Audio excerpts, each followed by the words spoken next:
Mesdames et messieurs, voici la baleine boréale ou baleine du Groenland. Sur le podium des plus grands mammifères marins, elle est sur la seconde marche juste derrière la baleine bleue. Avec ses 15 à 20 mètres de long et son poids de 75 à 100 tonnes, elle fait l'objet de nombreuses études. Une méthode originale d'observation a été mise au point en partenariat avec le Fonds mondial pour la nature, le WWF. En plein milieu de l'Arctique, les chercheurs utilisent un drone pour mieux estimer la taille de chaque individu et repérer des signes distinctifs qui leur permettront de suivre une même baleine sur une longue période. Car figurez-vous que la baleine boréale peut vivre jusqu'à 200 ans. Au fil des ans, les chercheurs espèrent en apprendre plus sur leur développement et leur cycle de reproduction. Et comme en plus, ça permet d'obtenir de magnifiques images, pourquoi s'en priver ? Quand on pense à la ville de New York, on s'imagine en général flâner dans les rues de Manhattan ou visiter la Statue de la Liberté, mais pas forcément observer des baleines. Pourtant, depuis quelques années, ces géantes des mers sont de plus en plus présentes dans la baie de New York et certaines vont même jusqu'à se balader dans l'Hudson, le fleuve qui longe l'île de Manhattan. Ce phénomène serait dû aux mesures de protection de l'environnement mises en place ces dernières années. Elles ont permis de diminuer la pollution des eaux autour de New York et ainsi d'immenses bancs de poissons sont réapparus, attirant dans leur sillage plusieurs espèces de baleines en quête de nourriture. Même si ces mastodontes peuvent causer quelques soucis pour le trafic maritime, ce retour de la baleine ravit aussi bien les scientifiques que les touristes. En septembre 2017, Nan Hauser, une biologiste spécialiste des cétacés, fait une drôle de rencontre près des îles Cook dans le Pacifique Sud. Pendant environ 10 minutes, une énorme baleine à bosse s'en prend à elle, la bousculant avec sa tête et ses nageoires au point de carrément la pousser hors de l'eau. C'est seulement en rejoignant son bateau que la scientifique s'est rendue compte qu'un requin-tigre rôdait également dans les parages. Elle est depuis convaincue que la baleine voulait la protéger en la forçant à sortir de l'eau. Une belle histoire, difficile à vérifier et on ne connaîtra certainement jamais les réelles motivations de cette baleine, mais Nan en gardera, quoi qu'il en soit, un souvenir inoubliable. Oh, mais regardez comme il est mignon ce petit poisson, avec sa nageoire qui ondule, son petit œil qui ressemble à une caméra et sa télécommande, eh oui. Il s'agit bien d'un robot télécommandé répondant au nom de Soft Robotic Fish, ou Sophie pour les intimes.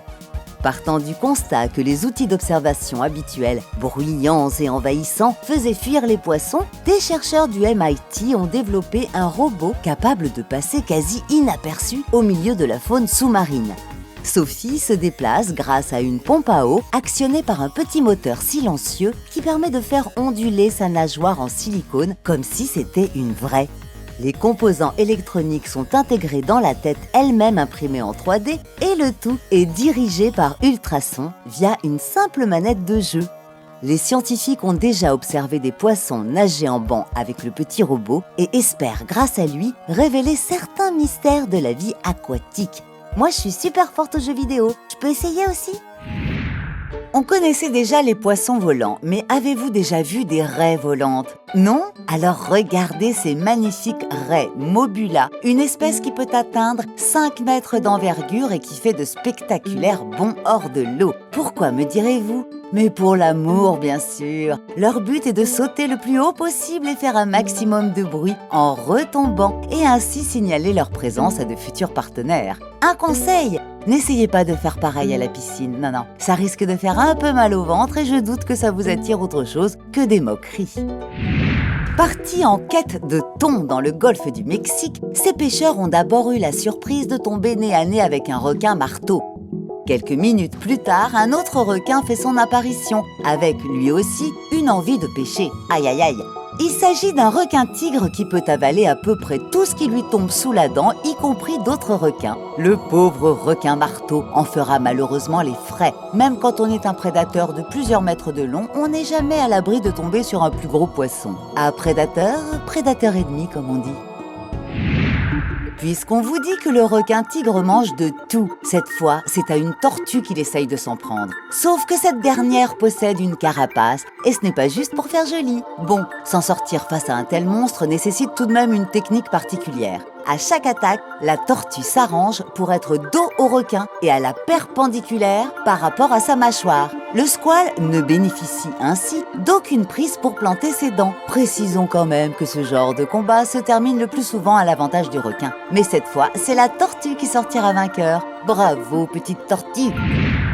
S'il est très rare que les requins attaquent l'homme, on n'est jamais à l'abri d'un accident. Ainsi, pour parer à toute éventualité, certaines plages en Australie sont surveillées par drones, et pas n'importe lesquels. Des drones dernier cri dotés d'une intelligence artificielle capable d'identifier une quinzaine d'objets et même de faire la différence entre un surfeur et un requin. En cas de problème, le drone peut larguer un kit de survie pour aider les nageurs en détresse en attendant les sauveteurs. Pratique, mais quand même un peu moins sexy que David Hasselhoff.